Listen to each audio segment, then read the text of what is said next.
We originally started developing the Unreal Engine for the very first Unreal game. And as we developed it, we had some stories placed about it, and people learned about the tools and how easy it was to use and how we were able to create these really groundbreaking visuals. And before long, a few companies approached us interested in licensing it. And that's really how we got into engine licensing. We were making this engine for our game development team, and we wanted to have really, really good tools because we had a small team, and we wanted it to be affordable and be able to be done with a smaller team than most of our competition had. And other companies found out about that, and they became interested and wanted to use it as well.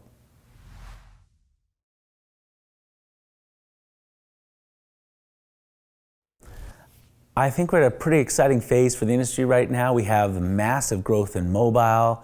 The PC gaming has never been stronger, especially with online games.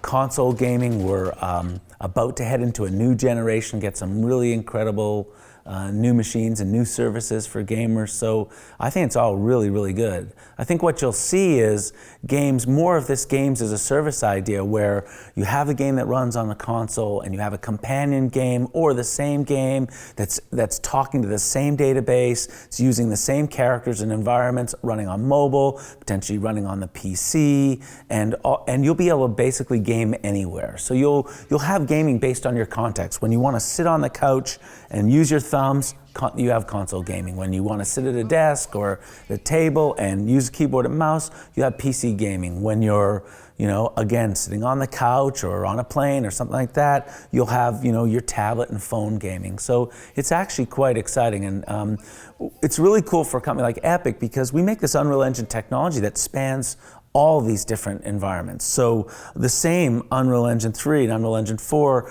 that are running on games that are running on PC can theoretically also run on a mobile machine if it has enough power, and can also run on a console. And so it'll enable these kinds of really, really cool experiences, and I know that we're going to see a lot of people building things like this.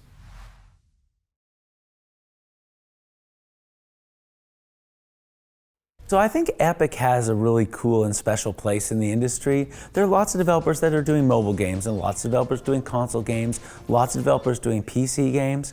We're not just doing games in all those environments, but we're also doing the technology that glues them all together.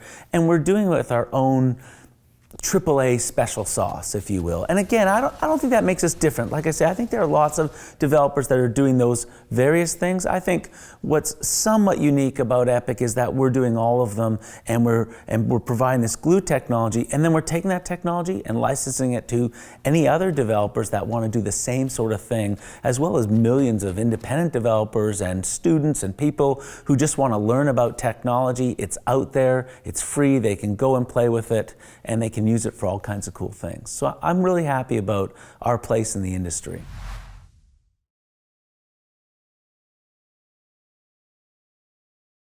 Whenever anybody asks me, how do I break into the industry, I send them to unrealengine.com. This is where you'll find a link to download the latest Unreal Engine technology. This is the same technology we use to make games like Gears of War and Infinity Blade and Fortnite, and it's a technology used by hundreds of developers.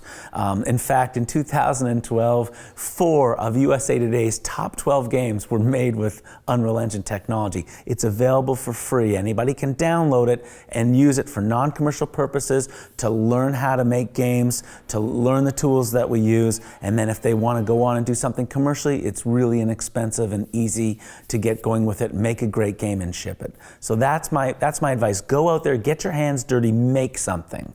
If you're an artist, put your art into a game environment, create some levels. If you're a programmer, write some scripts, learn Kismet, do something that makes game characters move forward. So I think we're giving you the tools to go out and create your own 3D virtual resume. Do it. That's what people want to see. They want to see your work and how creative you are.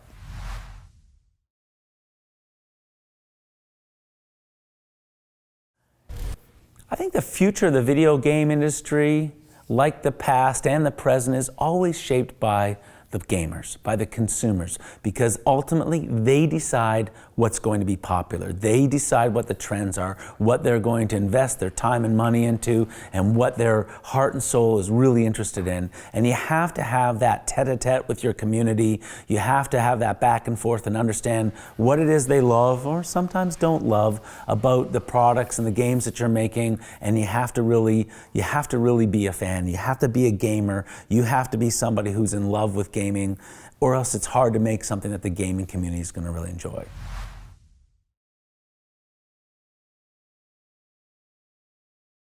I don't know, right? Developer, I guess my hopes for the industry is it just continues to be a vibrant, fun place for people to work, and gamers continue to be entertained in new and exciting ways. And I mean, it's very hard to crystal ball gaze in this industry because we get so many changes, not just in games and game technologies like consoles and mobile and devices, but we also get games in what customers.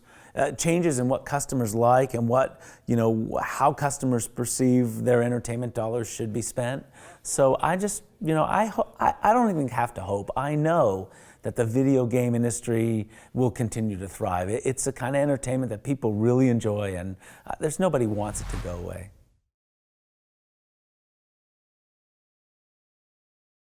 I don't remember the first video game I ever played, but I can remember the first video game that really hooked me and just got me playing more and more video games, and that was Wing Commander. I used to sit in my apartment, this is up in Toronto, I'd sit in my apartment, I had this giant, I was a programmer at the time, I'd sit in my apartment, I have this giant NEC 5D monitor, and I had a Gravis joystick, and I had a Sound Blaster in my computer, and I would turn out the lights and I would just be totally immersed in Wing Commander, and I just played it night after night after night, and I just really enjoyed it. I enjoyed the music and the ceremony and the action, and that was a game. I think from that point on, I just had to have more games. It just got me really, really hooked.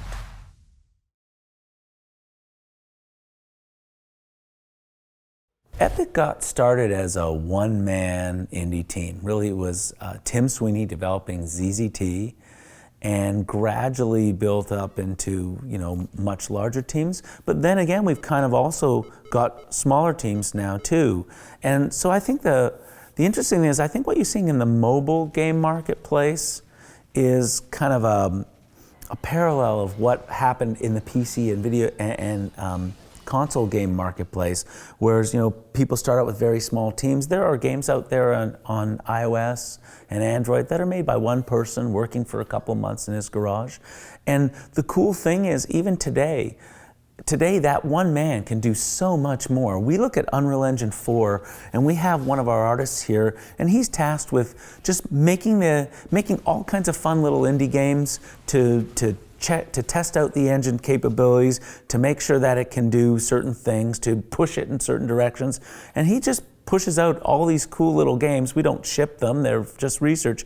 But it really is the recreation of that one-man indie. And when you go back and you look at Tim Sweeney's first game, which was a character-driven adventure game, and you look and see what Shane Call, our technical artist, as one person now is doing with Unreal Engine 4, it's just an unbelievable progression, and it's really exciting to see that. In addition, that same technology in the hands of large teams, potentially hundreds of developers, are just producing unbelievable results. So it's just really exciting to see the technology and the industry mature, but in many ways there are still the ability for it to be small and fun and personal for independent developers.